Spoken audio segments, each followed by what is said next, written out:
bersama saya Noli. Kali ini saya akan mereview film berjudul Fresh. Film ini menceritakan tentang seorang perempuan jomblo yang diculik oleh seorang psikopat yang suka makan daging korbannya. Apakah dia bisa selamat dari mulut sang kopet? Oke, langsung saja kita ke filmnya. Di awal cerita, kita diperlihatkan tokoh utama kita yang bernama Noah, nggak pakai H. Melalui aplikasi online bernama Kidet, kita ngedate. Noah mencari seorang pria untuk bisa ngedate dan menjadi pacarnya. Singkat cerita, Noah bertemu dengan Chad yang berjanji bertemu di warung sebelaknya Mbak Sari. Di sana Noah tidak merasa ada kecocokan dengan Chad. Di sana Chad hanya membicarakan dirinya sendiri, bahkan merendahkan pramusaji di sana. Chad mengira kalau pramusaji itu tidak mengerti bahasa Inggris. Sparkling water? Sparkling? Bubble? Saat di luar warung, Noah langsung saja memutuskan untuk tidak melanjutkan hubungan mereka. Good luck finding a guy, you stuck up bitch. Sepulang dari warung sebelah Mbak Sri, Noah pergi ke latihan tinju dan bertemu sahabatnya yang bernama Molly. Di sana Noah menceritakan kalau kencannya hancur berantakan karena merasa si cowok masih kekanak-kanakan. Dan Molly mencoba untuk menghibur Noah dengan mengatakan kalau dia wanita yang kuat, wanita yang tidak terlalu butuh pria. Sepulangnya dari latihan tinju, Noah mulai mencari lagi cowok-cowok yang ada di aplikasi, hingga pada akhirnya Noah mendapatkan pesan dari akun yang menggunakan foto profil anjing poodle, dan mereka mulai melakukan chatting. Namun baru beberapa chat dilayangkan, cowok itu langsung menunjukkan burung botaknya, dan Noah langsung ilfil dibuatnya. Lalu keesokan paginya, Noah memutuskan untuk pergi ke Alfamart untuk membeli bahan makanan. Setibanya di Alfamart, Noah berkeliling mencari sayur dan buah segar, hingga akhirnya ia bertemu dengan pria ganteng bernama Steve. Steve langsung menanyakan ke Noah, apakah dia sudah pernah mencoba buah anggur dengan rasa permen? Awalnya Noah merasa aneh, masa ada anggur yang berasa permen? Namun karena Noah yang sudah jomblo hampir permanen, Noah mencoba untuk tidak mengabaikannya, dan ternyata setelah beberapa lama, Noah merasa ada kecocokan dengan Steve, dan akhirnya mereka tukeran nomor WA.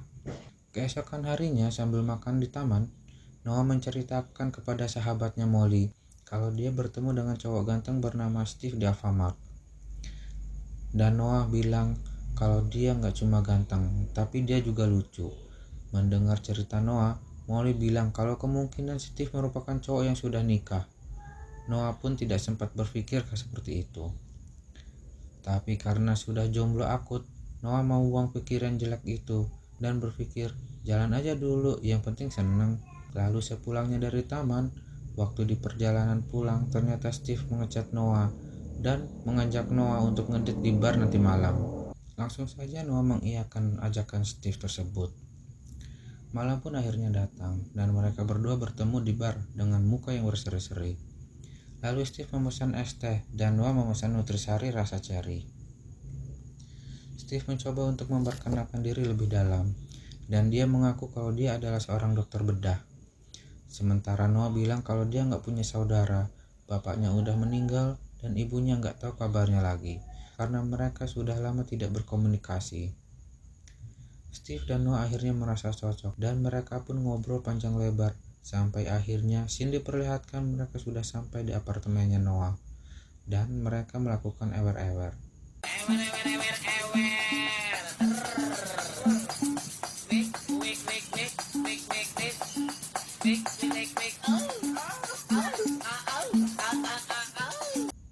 Begitu bangun, Noah diam-diam memfoto Steve yang lagi tidur. Setelah selesai mandi wajib, Noah menelpon Molly dan dia menceritakan pengalaman ngedate-nya semalam dengan Steve sampai melakukan ewer-ewer di apartemennya. Lalu Molly bilang, kamu ngebet banget ya? Baru 2 hari aja ketemu, sudah diajak ngamar tuh si Steve. Lalu Molly bertanya apakah Steve punya akun Instagram atau yang lainnya. Lalu Noah menjawab kalau Steve nggak suka main sosmed. Molly pun bilang kalau cowok yang nggak punya sosial media patut untuk diwaspadai. Tapi Noah tetap nggak peduli karena menurut dia Steve bukanlah orang yang seperti itu. Singkat cerita, malam pun tiba. Ternyata Steve sudah ada di apartemennya Noah. Mereka makan malam dengan daging sapi, tapi Steve bilang kalau dia sebenarnya nggak suka makan daging hewan. Noah langsung merasa nggak enak, karena dia nggak tahu kalau Steve nggak suka makan daging hewan. Tapi Steve bilang, dah santai aja, sudah biasa kok. Dan Steve meminta Noah untuk segera menghabiskan makanannya. Setelah selesai makan malam, Steve mengajak Noah untuk berjoget-joget sambil mendengarkan lagu Care Bebek. Dia ndak mampu, aku duduk seperti denganmu, nuruti karepmu, aku nilu. Dia ndak. Setelah agak lama, mereka mengobrol lebih intim lagi. Dalam percakapan mereka, Steve mengajak Noah untuk pergi staycation atau berlibur. Karena sudah sangat percaya dengan Steve, Noah pun langsung menyetujuinya. Saat ditanya kemana, Steve menjawabnya kalau itu adalah sebuah kejutan. Keesokan harinya, saat Noah bersiap-siap, dia sambil menelpon sahabatnya yaitu Molly. Noah memberitahu kalau dia akan staycation bersama Steve, dan tepatnya adalah sebuah kejutan. Molly tidak setuju dengan keputusan Noah, dengan beralasan kalau dia tidak tahu siapa itu Steve, dan bahkan dia belum tahu mukanya seperti apa. Lalu saat itu juga Noah mengirim fotonya Steve yang dia foto kemarin. Kemudian Steve tiba, dan Noah berjanji akan mengabari Molly begitu dia sampai di tempat tujuan. Lalu Noah dan Steve pun pergi. Lalu dalam perjalanan, Noah mencoba untuk menghubungi Molly, namun terkendala sinyal. Di sana Steve mengatakan kalau nanti setelah sampai, Noah akan mendapat kembali sinyalnya dan bisa menghubungi sahabatnya. Setelah sampai tujuan, Noah berkeliling sebentar dan lalu disuguhi tas sisir oleh Steve. Karena Noah haus, maka Noah langsung meminumnya. Tapi setelah minum, matanya langsung rabun, kepalanya pusing, dan akhirnya terjatuh. Ascot. Oh. Adjustable jets, multiple lights. Why is sitting so far away? Ternyata Steve sudah memberikan obat wif di tas sisir tadi. Setelah sadar, Noah bingung karena tangannya diikat begitu kuat hingga merasa kesakitan. Dan di situ juga ada Steve. Awalnya Noah masih nggak tahu apa-apa dan mengira Steve lagi ngeprank dirinya. Dan Noah meminta Steve untuk melepaskan rantainya, tapi Steve bilang nggak mau ah. Steve menjelaskan kalau dia akan menjual dagingnya ke orang-orang yang doyan makan daging manusia dengan harga yang mahal. No. Don't. I'm gonna stay right here. No. Steve juga menjelaskan kenapa dia nggak suka makan daging hewan, dan ternyata dia suka makan daging manusia. Steve juga bilang kalau Noah tidak akan dibunuh karena ia membutuhkan daging yang segar. Jadi di sini Noah mengerti kenapa Steve mengaku kalau dia adalah dokter bedah, yaitu untuk membedah korbannya sedikit demi sedikit dengan membiarkan korbannya tetap hidup, tetapi mengambil daging korbannya secukupnya saja. Ternyata Noah tidak sendirian. Tepat di sebelah ruangannya, ternyata ada korban lainnya yang diculik seperti Noah. Mereka bernama Penny dan yang satunya lagi adalah Melissa. Mereka disekap pada ruangan yang berbeda. Noah mengobrol dengan korban lainnya dan menguatkan diri dengan mengatakan mereka akan dicari oleh keluarganya dan mereka tidak akan membutuhkan waktu yang lama untuk menemukannya. Lalu Melissa mengatakan kalau dia tidak mempunyai keluarga. Begitupun Penny. Ternyata Steve mencari korban yang tidak memiliki keluarga agar tidak ada yang mencari mereka. Scene berganti. Kita diperlihatkan kalau Molly sedang mencari tahu tentang Steve melalui internet dengan info yang diberitahu oleh Noah sebelumnya. Betapa kagetnya Molly ketika ternyata gambar yang dikirim oleh Noah adalah hasil nyomot dari Google. Dan Molly mulai merasa cemas akan keadaan sahabatnya itu. Lalu scene berganti. Kita diperlihatkan di dapur. Steve membuka pintu kulkas dan ternyata di dalamnya terdapat potongan kaki punya Melissa. Dia lalu membagi menjadi beberapa bagian dan ada yang dimasak juga. Lalu beberapa bagian tersebut dimasukkan ke dalam beberapa kardus yang masing-masing kardus disisipkan beberapa peninggalan barang korban seperti pakaian, perhiasan, dan foto korbannya. Lalu kardus-kardus itu pun dikirimkan kepada kliennya di seluruh bagian bumi.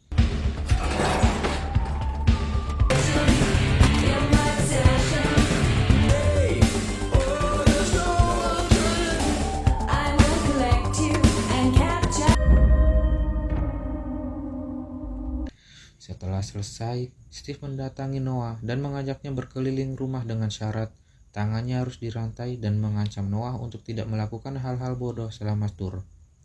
Saat berjalan, Noah memperhatikan sekitar ruangan, dan saat ada kesempatan, Noah langsung mencoba untuk kabur.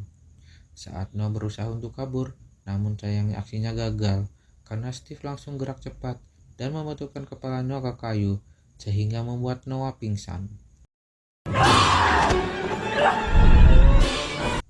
Setelah sadar, ternyata Noah berada di ruang operasi dan seluruh tubuhnya tidak bisa digerakkan. Di sana Steve mengatakan kalau dia sedang mengambil pantatnya Noah. Sebagai bentuk konsekuensi karena Noah mengkhianati kepercayaan Steve, Noah tidak bisa berkutik sama sekali dan hanya bisa menangis ketika Steve mengambil bagian pantatnya. Dan setelah selesai dioperasi, Noah tidak bisa duduk karena masih terasa sakit. Dia hanya bisa merangkak tengkurap seperti ular anaconda. Scene berganti. Terlihat Molly mencoba mendatangi bar yang pernah menjadi tempat ngedate pertama Noah untuk mengecek kartu kredit yang digunakan oleh Steve. Pelayan di sana yang bernama Paul bersedia menolong Molly, walaupun pekerjaannya yang terancam, karena Paul ternyata adalah mantannya Molly. Lalu kemudian Molly mencari identitas Steve yang sebenarnya lewat histori transaksi kartu kreditnya. Identitas sebenarnya Steve ditemukan. Ternyata dia adalah agen properti yang sudah menikah dengan 2 orang anak. Lalu scene berganti saat Noah membaca majalah dan membuka suatu halaman. Ternyata di sana ada sebuah tulisan dari korban sebelumnya. Tulisan tersebut bertuliskan, "Jika kamu membaca ini, artinya dia menyukaimu dan gunakan kesempatan ini. Tetap semangat mengirimkan kekuatan. Dari Semi Akbar." Kembali ke scene Molly. Setelah menemukan alamat rumah istri Steve, keesokan harinya, Molly langsung datang bertamu ke rumahnya.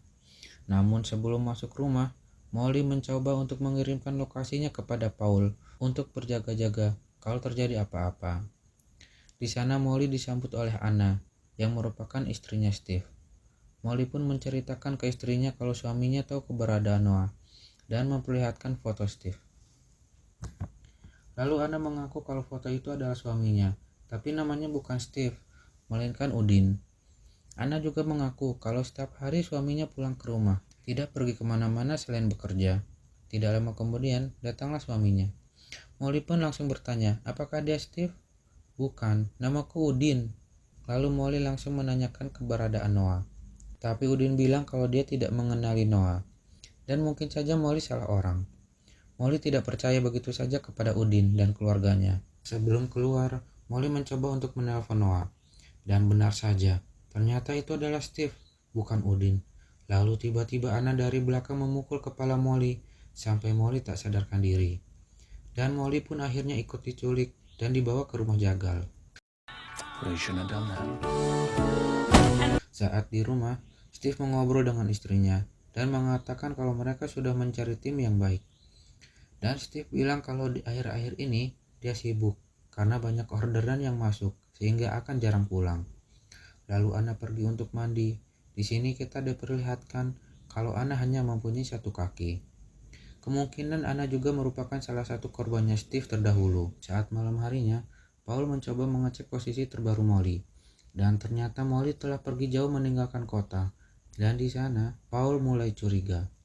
Lalu scene berganti kepada Noah. Noah terinspirasi dan termotivasi dengan pesan yang ditemukan di majalah sebelumnya. Noah bilang kalau dia penasaran pengen makan daging manusia. Itu juga demi mencuri perhatiannya Steve. Steve pun mengiyakan dan mengajak Noah untuk kuliner makan daging manusia. Tapi sebelumnya, Steve meminta agar Noah berganti pakaian dulu. Lalu Steve mempersiapkan makan malam dengan Noah. Steve memilih daging manusia berkualitas terbaik yang ada di dalam freezernya. Lalu daging tersebut digiling untuk mendapatkan tekstur yang lembut. Sambil mempersiapkan makan malam, Steve sembari menceritakan pengalaman pertama kali ia makan daging manusia. Steve menceritakan pertama kali kalau dia mencoba mencicipi daging manusia pada umur 19 tahun. Pada saat itu, ia tidak bisa melupakan rasa tekstur daging manusia yang menurut dia lebih enak daripada daging hewan. Dia pun mencoba untuk mencari orang lain yang memiliki kelainan yang sama dengan dia, hingga pada akhirnya Steve menemukan komunitas yang juga menyukai daging manusia. Noah bertanya lagi, apakah hanya daging perempuan saja yang dimakan oleh Steve? Steve lalu menjawab, ya, karena daging perempuan memiliki tekstur yang lebih lembut daripada daging laki-laki, dan penggemarnya pun lebih tinggi di pasaran. Sampai saatnya sebuah masakan dihidangkan di depan Noah. Noah bertanya, apakah ini pantatku? Bukan, ini adalah daging yang lain. Lalu Noah langsung memakannya dan berkomentar, ini luar biasa. Benar apa yang kamu katakan, daging ini begitu lembut. Sangat berbeda sekali dengan daging yang telah aku makan sebelumnya. It's indescribable. It's crazy. Setelah makan malam selesai, Noah diantar untuk kembali ke dalam kamarnya. Setelah Steve pergi, Noah langsung mencoba untuk memutahkan makanan yang tadi, karena Noah hanya ingin mengambil hati atau perhatiannya Steve saja, dan tidak mau untuk makan sesama manusia.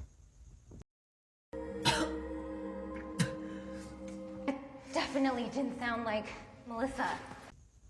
Keesokan harinya, Steve mendatangi ruangan Noah lagi dan memberikan gaun pink untuk dipergunakan makan malam lagi. Noah merasa sudah mendapatkan perhatian dari Steve dan langsung saja setuju untuk makan malam lagi. Makan malam kali ini begitu romantis dengan lampu yang remang-remang dan ada lilin di meja. Menu kali ini adalah roti bakar dengan topping daging. Setelah dapat satu suapan, Noah menanyakan, daging siapakah kali ini? Steve menjawab, kalau ini adalah daging Melissa. Begitu mendengar nama Melissa, seketika itu juga Noah merasa sedih, karena berpikir, inilah yang dinamakan teman makan teman dalam artian yang sebenarnya. Sebelum ke menu selanjutnya, Steve lalu mengajak Noah untuk ke ruang tamu, dan memperlihatkan koleksi barang-barang dari korbannya yang ada di balik lukisan dinding. Dia memperlihatkan foto Melissa kepada Noah. Noah lalu lanjut melihat foto-foto korbannya Steve. Di antaranya ada foto Semi Akbar yang menuliskan pesan di majalah yang pernah Noah baca. Setelah beberapa barang dilihat, Noah kaget setelah melihat handphonenya milik sahabatnya yaitu Molly. Setelah melihat koleksi barang milik korban Steve, Noah diajak kembali ke meja makan untuk memakan menu selanjutnya. Menu kali ini adalah stik tete dengan sedikit kecap manis. Noah pura-pura menikmati hidangan dengan canda dan tawa. Padahal dia sedang menangis karena tahu kalau itu adalah tete sahabatnya yaitu Molly. Steve mencoba untuk memahami Noah karena merasa iba.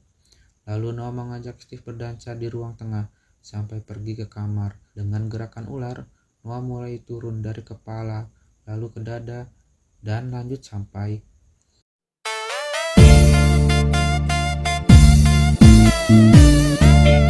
Selamat datang di DJ GM Audio Production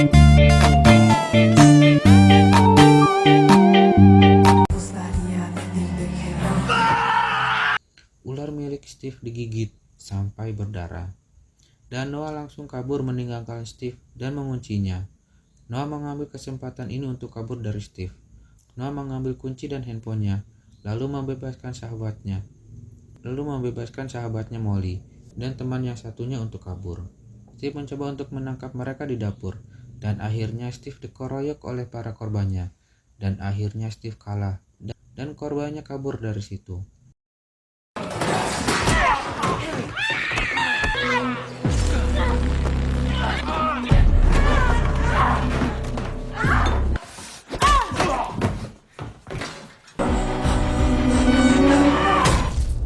Setelah Noah dan yang lain keluar rumah itu dan beberapa langkah, mereka mendengar suara Steve.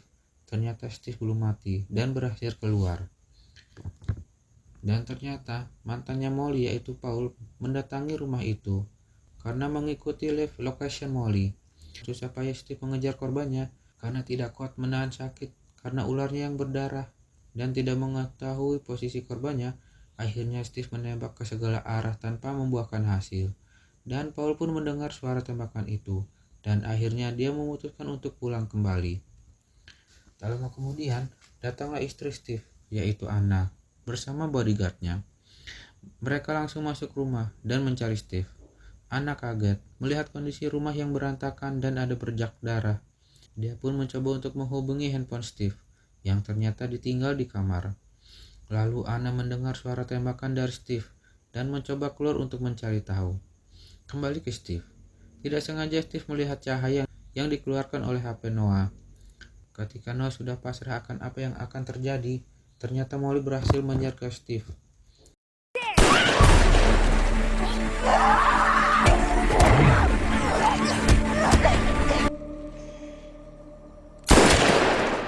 Dan akhirnya Steve dikeroyak lagi, dan kali ini Steve benar-benar mati karena ditembak oleh Noah. Mereka berhasil kabur hingga sampai di gudang. Mereka mencoba untuk masuk, tapi ternyata gudang tersebut dikunci. Di tengah kebingungan, mereka mencoba untuk menggunakan handphonenya, tetapi tidak mendapatkan sinyal. Noah lalu mengingat bahwa dia menjatuhkan handphonenya di hutan, dan mencoba kembali untuk mengambil handphonenya. Setelah handphonenya ketemu, dia kaget. Ternyata Anna muncul dan mencekik Noah. Noah pun membalas dengan menusuk leher Anna dengan kunci, yang dia sembunyikan di dalam BH-nya.